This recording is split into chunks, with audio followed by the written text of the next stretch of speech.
I've actually been quite lucky. It is well outside of capital city, but the growth's been quite good in the area. Just the supply and demand, and unfortunately some bushfires sort of further affected that. But obviously, knowing what I know now, I wouldn't buy in rural again. Stick to the capital cities where the population is, where the infrastructure and the jobs are. You're listening to Property Investor Tales, stories from the front yard. Hello, and welcome to Property Investor Tales, stories from the front yard, where I get to speak to property investors from all around Australia about their investing journey. My name is Robert King, and I'm one of the coaches here at Positive Real Estate, where we help people build wealth through property. Look, with over 8,000 clients across Australia and New Zealand, there are some incredible stories to tell, which hopefully make your investing journey that little bit easier, or maybe even inspire you along the way. So my guest today is Brenton Ward.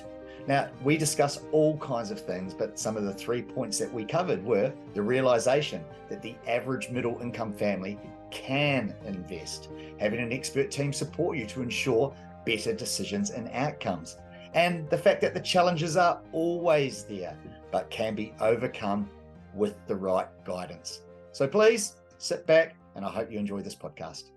Hello, everyone. Welcome to the podcast. My name is Robert King, and I am hosting the podcast today with our fabulous guest, Mr. Brenton Ward. Welcome to the podcast, Brenton. Hi, Robert. Thank you for having me. I'm very pleased to be here. Awesome. Hey, look, it's great to have you here. And I know that you and I have been working together for quite some time through the Positive Group.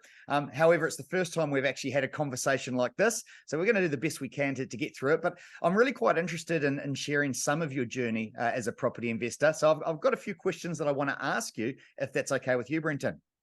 Yep, fire away. Awesome. Well, look, let's get straight to it. So, look, the first question I'd really want is I want to paint a bit of a picture about who you are. So, look, if you don't mind, it would be great if you could just tell us a little bit about yourself, maybe your background, where you're coming from, so that the other listeners and viewers can get an idea of what sort of individual you are that's taken on this investing journey.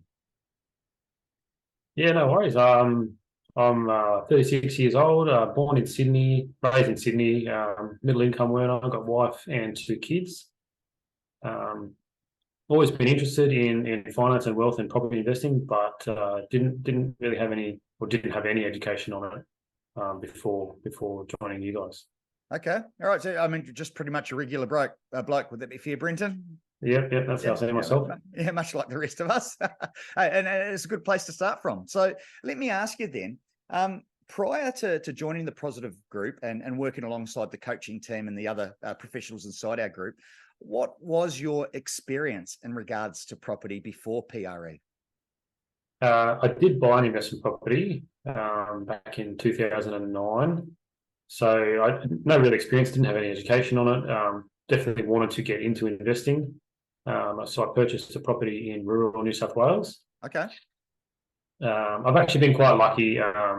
It is well outside of capital city, but the growth's been quite good in the area. Just the supply and demand, and unfortunately some bushfires sort of further affected that. But obviously, knowing what I know now, I wouldn't buy in rural again. Right. Okay. Oh, and that's quite interesting. So you think the education and the guidance that at least you've had alongside with Positive has been quite instrumental in changing your overall strategy on wealth creation? Absolutely. Definitely stick to the capital cities where the population is, where the infrastructure and the jobs are. Okay, cool. I mean, look, and that's really valuable stuff. I think sometimes as investors, we can get sidetracked by the next shiny thing, whether it be a different sort of strategy, whether we be chasing your higher yields than the normal. I mean, that can lead us as investors down all kinds of rabbit holes. I mean, unfortunately for some, into real challenges. But it seems like your first investment there in rural New South Wales has actually played out quite well for you. So I think you've been lucky there. Yes. Look, let me ask you, what was holding you back from investing in real estate before you joined Positive Real Estate? Because I mean, I know your age. You're a grown man like myself. You brought your first investment property in 2009, so that's only 14 years ago.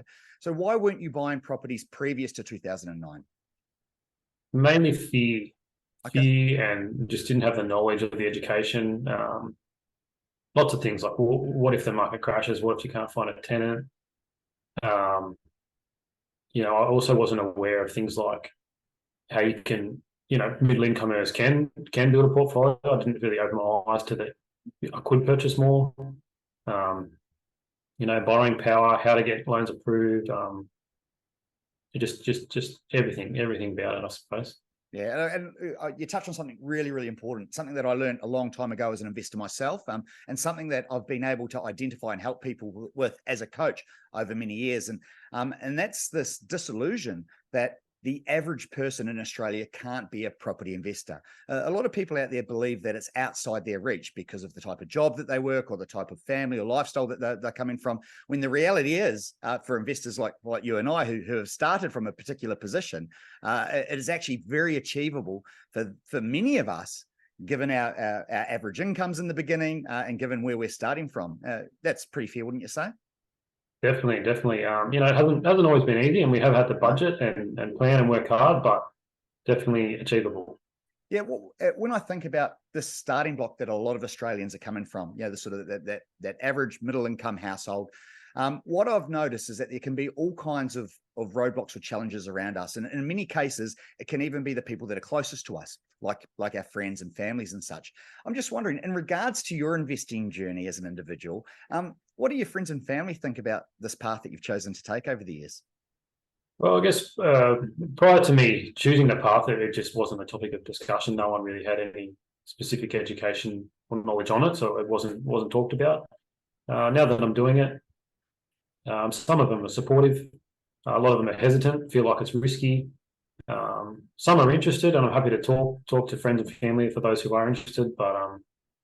But generally, if they don't bring it up, we don't really talk about it. Yeah, and I can understand that. That's it's very similar to my own personal situation over the years. Of course, I've helped and coached a lot of people within my inner circles, but probably a lot less people than I would like to. Certainly because I know it's quite obtainable for a lot of people to build successful portfolios. And in regards to your investing journey, what do you feel has been the biggest lessons? And if it's just one, that's fine. If it's a handful, but really, what are the biggest lessons that you have learned over your journey as a multi-property investor? I guess the main thing is that there's a number of moving pieces that you have to get right, and that's things like knowing your borrowing power, selecting the right property, how to apply for finance, how to present your finance application, accounting, good property managers, having cash safety buffers. So it's not one thing. It's sort of like you got to build everything together, get a good team around you, and yeah. Yeah, I think and you touched on something important there again.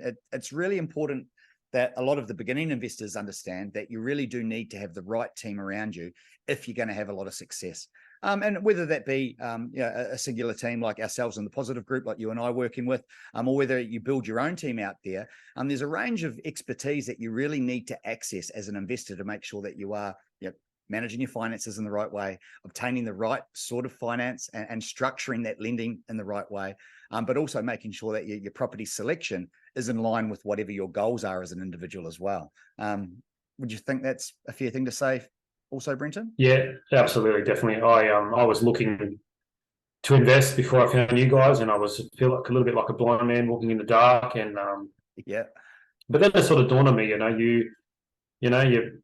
if you want something done properly, you need to get involved with experts and trained people, just like you would have a major breakdown in your car. You want to get a good qualified mechanic. It's the same. I think it's the same with investing. You want to get in touch with good brokers, good accountants, good coaches, good buyers agents. So yeah, 100% agree with that. Yeah, and no doubt there's a lot of good professionals out there that we can call on. One thing that I'm very big on, and this as I'm your coach, when it comes to the professionals that we do work with, we want to make sure in most cases that they are also quite successful in the investing space themselves. A good example I use is there's a lot of great accountants out there, and they're very good at managing our annual tax affairs, but they're not so good at property investing, and therefore may not have the vast range of knowledge needed to maximize our opportunities in property investing. And this is why we want to try to bring the team together when we can to not just work on your goals, but to deliver the right outcomes for those goals for you and your family. Let me ask you this. What would you say to anybody out there watching at the moment who is thinking of starting or struggling with growing a property portfolio, but fearful of making the wrong decision when it comes to growing that property portfolio? Well, yeah, get education and get advice and get a coach, I suppose. Yeah, you just need those experts. It takes away, once you got the knowledge, it takes away the fear. I think a good example is the property I bought in Brisbane, which you know about. Yes. I learned about things like SQM Research, which is a database that I know database that records information on properties in Australia, and you can look at things like vacancy rate, rental yields, days on market, so that when you do go to purchase a property, you're sort of aware up front. This is what I'm going to get in rent. This is probably how long it's going to be on the market, and then you can use your calculators to work out positive cash flow or negative cash flow, or what's it going to cost you, or how much it's going to make sort of yearly, so you can manage your cash. Yeah. So yeah, sorry, back to the question. Get educated, get a coach. Yeah, definitely. Yeah, great. And you touched on some really good things there again. And it's when it comes to the property strategy and property selection, I think as investors, we have to be looking at the right data. A lot of investors and a lot of property purchasers out there, they'll listen to the information from their local real estate agent. And as much as they do a great job out there in helping us achieve fantastic property prices when we sell our assets, I'm not sure whether they're looking at the right data that they should be to help us make investing decisions as well. So looking at that information from the right sources and analysing it the right way to help us really justify our decisions is super important. But I think you touched on something else really super important too, and that's understanding the numbers. Knowing very importantly from the get-go, before you even purchase the investment, how does the property play out, not only in its before-tax cash flows, but in its future after-tax cash flows, to ensure that you have that ability to hold the property over the long term. Let me ask you, and I know your story quite well because we've been working together for a while, but what have you learned from that experience in Brisbane and maybe some of the other property acquisitions you've had? Let me ask you, are you comfortable to share what your biggest mistake or lesson is so far? Yeah, probably. Melbourne property wasn't a mistake, but just a lot of learning through that process. We signed the contract. We bought off the plan apartment in Melbourne right in the middle of COVID. So I'm sure everybody knows there was a lot of delays in construction. At the time we signed the contract, we checked with the broker, and we had we were able to service for the finance. Things changed. A lot of delays with construction, and by the time the property came to settle, we had another baby. My wife was on maternity leave, so we had some issues there with finance. Yes, yep, and I remember. Yep, you put me in touch with 2 extra brokers, so in total I ended up seeing 3 brokers, and my wife went back to work, which was obviously we had to change the plan there, but we got that second income, and then we got the loan and got the finance. So that was an issue. At the time we signed the contract, the Melbourne government had a reduction on stamp duty. Yep. And I didn't use a recommended conveyancer. I found my own, and then the conveyancer submitted the forms and told me I wasn't entitled to the stamp duty reduction. And this was sort of 3 days out from settlement, and I'd have to come up with the full amount of stamp duty, which we hadn't planned for. I myself was actually on the phone to Victorian Fair Trading, what are they called? Right, yeah, it was Consumer Affairs. Yeah, in Victoria. Anyway, I sorted it out, and we were entitled to it. So we didn't have to front the money, but there was a lot of high blood pressure in those few days, just trying to sort that out. And hats off to you, mate. I mean, I remember that process well, and you handled it extremely well. And I think that in that process, it really identifies the fact that as much as we can talk about all the great things that happen in our property investing over the journey of being a long-term multi-property investor, there's always going to be a challenge. There's always going to be a new hurdle or an obstacle that we need to pivot or readjust for to make sure that we can get the outcomes that we desire. I think that a lot of people think that it's super easy, and if they do hit a challenge, then they give up immediately. But you've shown yourself to have, the motivation and the tenacity to keep going through those obstacles, obviously with a bit of guidance to help you get there too. And I think one of the key lessons out of that is, yes, the challenges are going to be there, but additionally, to really trust the advisors that are there to help you overcome these challenges. Did you end up using a recommended conveyancer in the end? Is that what happened, or you found someone else to support you that was better suited? No, the conveyancer I went with had already submitted it, so I just I contacted Consumer Affairs and we got that through. But just a lesson for the future: definitely use especially with you guys. You've got that great network. Use someone that comes recommended. Definitely. Yeah, great. Yeah, but we're good now. Yes, yeah, all good. I'm glad you guys got a great result. Yeah, we're in. We've settled and got some tenants, so all good. Yeah, excellent, Brenton. Look, I think it's a fantastic journey for you and your wife, and I think that there's plenty of years ahead of you of great investing as we work through the strategy continually moving forward. But I'm going to ask you the question that we ask everyone at this point of the podcast, and really simply, if you were to go back in time and meet your younger self, what sort of advice or guidance would you tell younger Brenton back in his teenage years to help him begin his investing journey?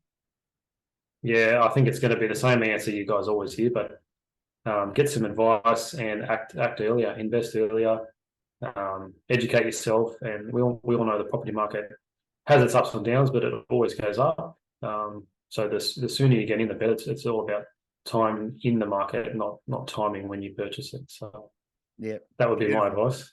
Beautiful and great advice. It's something I tell all my clients, yourself included, Brenton. Take action. We can sit here, talk, and plan, but we really want to think about what are the actions we need to take, and who are the people we need around us to help us take those right actions.